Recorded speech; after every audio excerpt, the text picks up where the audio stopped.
रामराम शेतकरी बांधवांनो, मी ज्ञानेश्वर मुळे सर्व शेतकरी बांधवांचं बळीराजा यूट्यूब चॅनलवरती हार्दिक स्वागत करतो। तर शेतकरी बांधवांनो, या व्हिडिओच्या माध्यमातून पावसासंबंधित एक महत्त्वपूर्ण असं अपडेट म्हणजे हवामान अभ्यासक पंजाबराव अडक साहेब असतील, अश्वलिंग तोरकड सर असतील, डॉक्टर मच्छिंद्र बांगर सर असतील, IMD असेल यांच्या माध्यमातून सांगितण्यात आलेला आता सप्टेंबर महिन्याचा हवामान अंदाज कसा आहे तर आपण या व्हिडिओच्या माध्यमातून सविस्तरपणे पाहण्याचा प्रयत्न करणार आहोत।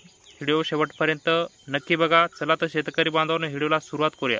तर शेतकरी बांधवांनो, राज्याचा विचार केला तर यावर्षी राज्यामध्ये मान्सून वेळेवर आला। जून महिन्यामध्ये चांगल्या स्वरूपाचा पाऊस झाला, पण बहुतांश भागामध्ये जून महिन्यातच पेरण्या झाल्या। काही भागामध्ये चांगल्या स्वरूपाचा पाऊस झाला म्हणून पेरण्या लवकर झाल्या होत्या। तर त्यानंतरचा विचार केला तर जुलै महिन्यात सुद्धा राज्यात चांगल्या स्वरूपाचा पाऊस झाला आणि ऑगस्ट महिन्यामध्ये सुद्धा राज्यामध्ये चांगल्या स्वरूपाचा पाऊस झालेला आहे। तर शेतकरी बांधवांनो, जुलै ऑगस्ट महिन्यामध्ये राज्यामध्ये बहुतांश धरणं हे ओव्हरफ्लो झाले। फक्त मराठवाडा भाग सोडा तर राज्यातील सर्व धरणं हे ओव्हरफ्लो झालेले आहेत। तर शेतकरी बांधवांनो, आता सप्टेंबर महिना लागत आहे। सप्टेंबर महिन्यामध्ये राज्यात पाऊस कसा पडणार, कसा पडणार, शेती पिकासाठी चांगला का घातक ठरणारा पाऊस आहे, त्या संदर्भात एक डिटेलमध्ये अपडेट आपण पुढच्या 2 ते 3 मिनिटाच्या माध्यमातून सविस्तरपणे पाहण्याचा प्रयत्न करणार आहोत। व्हिडिओ शेवटपर्यंत नक्की बघा। चला तर शेतकरी बांधवांनो, व्हिडिओला सुरुवात करूया। तर शेतकरी बांधवांनो, हवामान अभ्यासक पंजाबराव अडक साहेब यांच्या माध्यमातून सांगितण्यात आलेला हवामान अंदाज असा आहे की 1 सप्टेंबर ते 5 सप्टेंबरपर्यंत राज्यामध्ये चांगल्या स्वरूपाचा पाऊस पडणारे, भाग बदलत पाऊस असणारे, मुसळधार ते अतिमुसळधार काही भागामध्ये पाऊस पडणार आहे।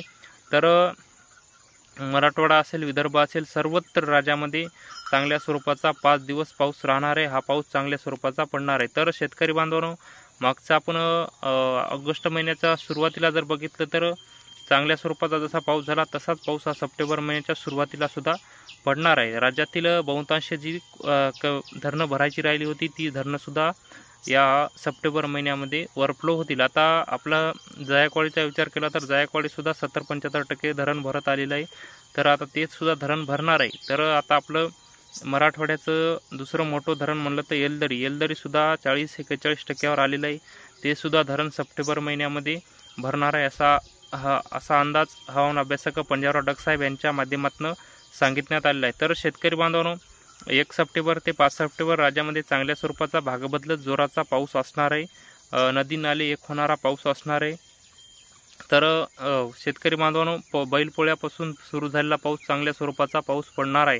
तर पहिलंच आपले जुनी माणसं सांगित गेली, पोळा झाला की पाऊस भोळा होते, त्याचप्रमाणे बैलपोळ्यापर्यंत राज्यामध्ये चांगल्या स्वरूपाचा पाऊस असणार आहे। तर शेतकरी बांधवांनो, आपण जून महिन्याचा विचार केला तर राज्यामध्ये जून महिन्यामध्ये साधारण पाऊस झाला, पण शेतकरी बांधवांनो, बहुतांश शेतकरी बांधवांच्या जून महिन्यामध्ये पेरण्या झाल्या। उर्वरित पेरण्या ह्या जुलै महिन्यात सर्वत्र राज्यामध्ये झाल्या आणि जुलै महिन्यामध्ये चांगल्या स्वरूपाचा पाऊस झाला।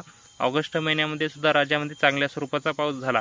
तर काही 11 ऑगस्टपासून ते काही दिवस राज्यामध्ये पावसाचा खंड पडला, पण यावर्षी खंड का मोठा पडलेला नव्हता, त्यामुळे शेती पिकाचं यावर्षी नुकसान झालेलं नाही।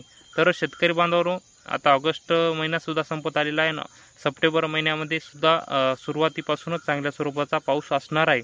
तर शेतकरी बांधवांनो, राज्यातील सर्वही धरणं यावर्षी भरणार आहेत। यावर्षी राज्यामध्ये दुष्काळ पडणार नाही असा अंदाज हवामान अभ्यासक पंजाबराव अडक साहेब यांच्या माध्यमातून सांगितण्यात आलेला आहे। तर शेतकरी बांधवांनो, हे होतं हवामान अभ्यासक पंजाबराव अडक साहेब यांच्या माध्यमातून सांगितण्यात आलेलं हवामान अंदाजाचं एक सविस्तर असं अपडेट, म्हणजे ऑगस्ट महिन्याच्या सुरुवातीपासून सप्टेंबर महिन्याच्या सुरुवातीपासून राज्यात चांगल्या स्वरूपाचा 5 दिवस पाऊस राहणार आहे। भाग बदलत जोराचा, कुठे मुसळधार तर कुठे ढगफुटी सदृश्य अतिवृष्टी, नदी नाले एक होणारा पाऊस असणार आहे। त्या संदर्भात एक डिटेलमध्ये अपडेट पावसासंबंधित हवामान अभ्यासक पंजाबराव अडक साहेब यांच्या माध्यमातून सांगितण्यात आलेलं हवामान अभ्यासक पंजाबराव अडक साहेब यांच्या माध्यमातून सांगितण्यात आलेलं हवामान अंदाजाचं एक डिटेलमध्ये अपडेट आम्ही आमच्या व्हिडिओच्या माध्यमातून आपल्यापर्यंत सांगण्याचा प्रयत्न केला। तर हे अपडेट आपल्याला कसं वाटलं ते आपण कमेंट बॉक्समध्ये नक्की कळवावं। व तुम्ही जर आमच्या यूट्यूब चॅनलवर नवीन असाल तर चॅनलला पण नक्की सबस्क्राईब करून ठेवा, जेणेकरून तुम्हाला शेती संबंधित असेच नवनवीन व्हिडिओ आमच्या चॅनलवर पाहायला मिळतील। चला तर शेतकरी बांधवांनो, तुर्तास इथं थांबतो, तुमची रजा घेतो, तोपर्यंत धन्यवाद।